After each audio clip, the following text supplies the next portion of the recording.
Hello and welcome, Exiles. Today I want to talk about my plans for league starts in Secrets of the Atlas. I have thought about it a little bit more on Elementalist, and I've come down to the conclusion that it would probably be very good doing Poisonous Concoction of Bouncing. I actually have never played with the skill, but the synergies with Elementalist just make it sound like a good time, considering the irony of playing an Elementalist and clicking a Poison skill just sounds a little bit weird, but hear me out on this. So, with the changes they made to Elementalist, I think there are four very good, convincing passive points that you can click that will actually feel pretty good for the skill, and I have an angle of how we'll build this out. Number one is the Golem changes by far set this ascendancy up for success. The biggest downside of this is occasionally they will probably die in T17s and fights like Cirrus. We'll feel it out. I'm probably gonna end up having to do convocation in some fights. We might have to invest a little bit more into golem defenses, but we'll play that out and see how it works. Maybe we can get a setup where it's just they're always pretty immortal and it's very, very consistent that you can count on them. But I'm going to suspect that certain fights, certain super high damage maps will have these things occasionally dying, which is the big downside of clicking that. That being said, the upside is just too big to ignore, in my opinion. 50 dot multi, 60% defense, 60 AoE, 90% damage, all these various stats the Golem gives. It's just good stat after good stat after good stat, and it solves so many holes. I think it'll feel incredible the vast majority of the time, with occasionally the annoying things like a Cirrus fight where they go stand in a puddle and they just die. That'll be annoying, but I think the good will outweigh the bad. Point number two is actually having to do with this node here, the Shaper of Flames Ascendancy, making the enemies convert their damage to fire. This is actually very strong with the combination of the fact you can use mercenaries with Calm's binding to get another 25% enemy conversion.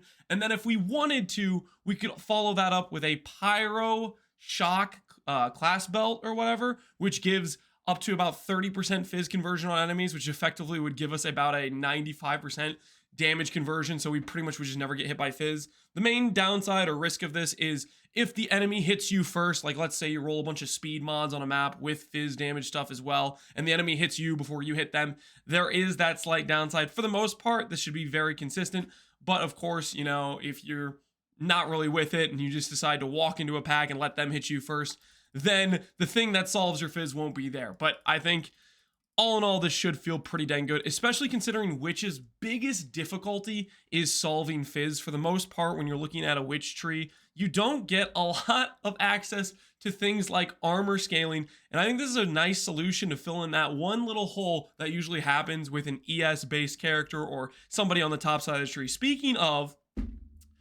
we're gonna end up endgame going for probably just some basic ES gear. I think it'll end up pairing quite well with this character's build type, but before that, we will start out as a life evasion suppress hybrid before we go to ES evasion suppress, so to speak. So initially, a tree will look a little bit more like this, where we're going out this way, because most of the good things we need for Poisonous Concoction and Balancing are around this side of the tree, so we have to do quite a bit of initial pathing. But it's not all worthless, because up here you get close to your +1 curse, you get the Golem nodes, you get some initial ES life scaling. It's not all that bad. A little bit of travel to start off with, but you get to the good stuff pretty fast, I would say.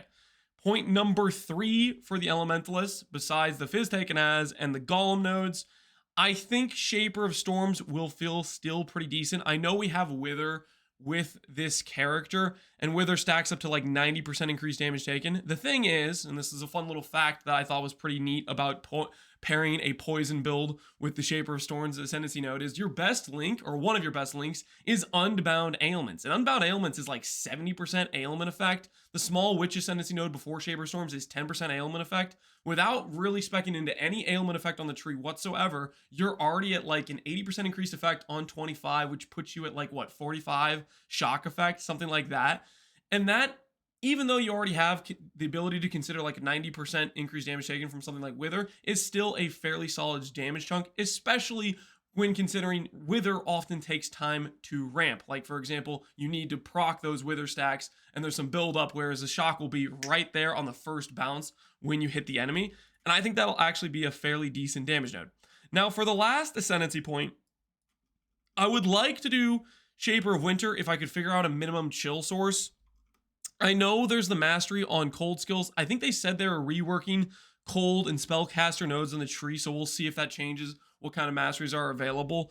But there's the min reduced chill for 10%.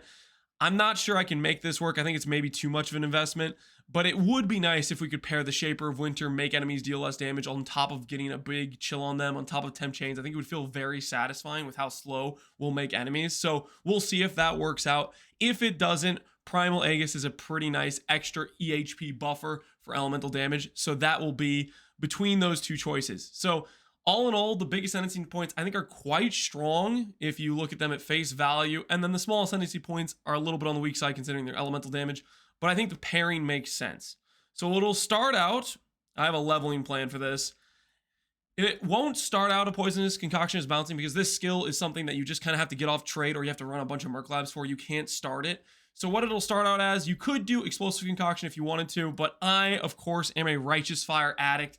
So I decided I'm going to start as Righteous Fire Elementalist, and this would be, I think, probably the best early game Righteous Fire of all the classes. This early game power you get from these Golem nodes, you're absolutely going to crush the Righteous Fire leveling. We did a leveling run to Act 5, which I have here. I'll link the VOD in the below the description of this video. Starting at about hour 7, I start doing an Elementalist run, and we get all the way to Kitava in about 2 hours and 4 minutes. For me, that's pretty good. I usually do Kitava like 2 minutes, 2 hours 30, or you know, maybe a little bit in between 2 hours and 2 hours 30, depending on how good of the class I have running. And the Elementalist will be much stronger than it was in this test run. I'm using the old version Elementalist, which has one less Golem, and all the Golem effects are like half the power. For example, doing this run, the difference in having the Chaos Golem is like 3 PDR versus having 50 or like 45 dot multi right out of the gate, and that's just a ton of damage more than you would have normally. Not to mention, I did this run with Scorching Ray, which is getting like a 30% damage buff. There's like buffs on buffs, and I had a really chill time leveling with it, so I felt like it was a pretty good way to League start. So the angle is, starting Righteous Fire, you can start it as soon as level, basically around 20. This is what I have a respec for, where you get the Fire Regen Mastery, you get Ruby Res Rings, you Benchcraft Fire Res on all your gear pieces, and you just kind of send it. Then you level to around 36 or 39-ish, and you're getting your first lab after you get the Golems in Act 4. You don't need to rush lab in Act 3 because it doesn't matter if you can't add Golems, and Golems they start out as something you can use at level 34, and you get them in Act 4. So you might as well level a little bit more, do lab a little bit later, and then get it right when you get the Golem nodes, and then bam, you are instantaneously just giga multiplying your power level with those first Golems. I would recommend starting out with, I think, a Flame, a Chaos, a Lightning, and a Stone, because initially you won't be able to go to 5 Golems. 5 Golems is limited to if you get Primordial Anima Stone Jewels. I'm not convinced they're worth investing into because it's 4 jewels for +1 Golem. Granted, with the Primordial Jewels, you get Golem effect, and those have a convincing or a decent amount of stats to them. I'm still not sure it's really worth it. So that one, I'm a little bit unsure of. Besides, it's more investment, and we won't have it on League Start anyways. So yeah, that's the general game plan, is start out as Righteous Fire, level 2 around 55-ish. The tree looked like this was a very good tree for RF early on. Not too much limitations in power there. The main thing this is lacking is max res, which means your regen will start to kind of fall off as you go. You're probably going to want like an early Kikazara or something. But the point is, we don't want to have to respec too much in order to go to the tree over here. So that's why we start going for some inefficient nodes this direction. Whereas normally on an RF build, you'd want to start going this direction rather than getting this side stuff over here.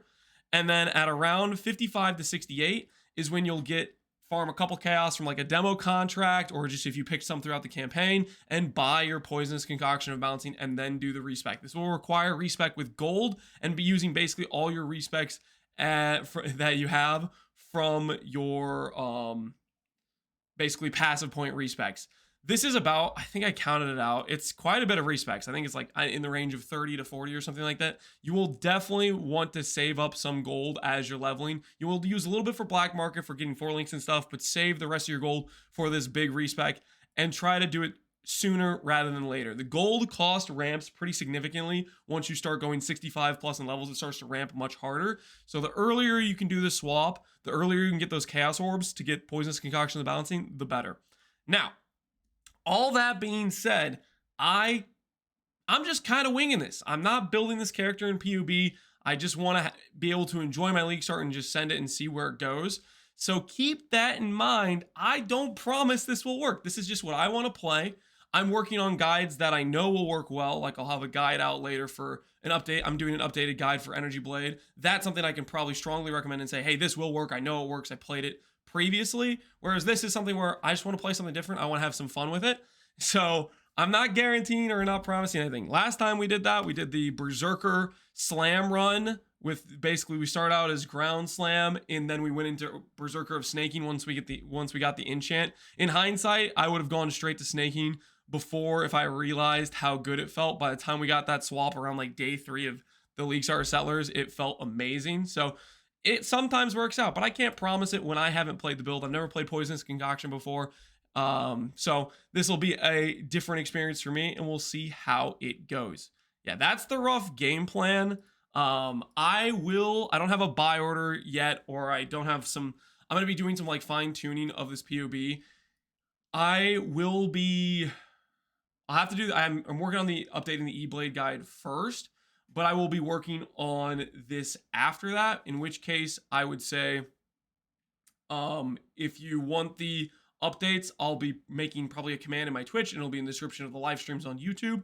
If you want to find updates to this video, maybe I'll do one more update video on this before the league start, but I'm not necessarily promising that because I still need to do the E-Blade guide. I still want to do a bait or no bait video. So we got some other stuff I am working on, but I will, before the league start, for sure have at least an update on those POB command, and I'll add probably a little bit of a note section with like a buy order list and some other things like that to support you if you want to copy this.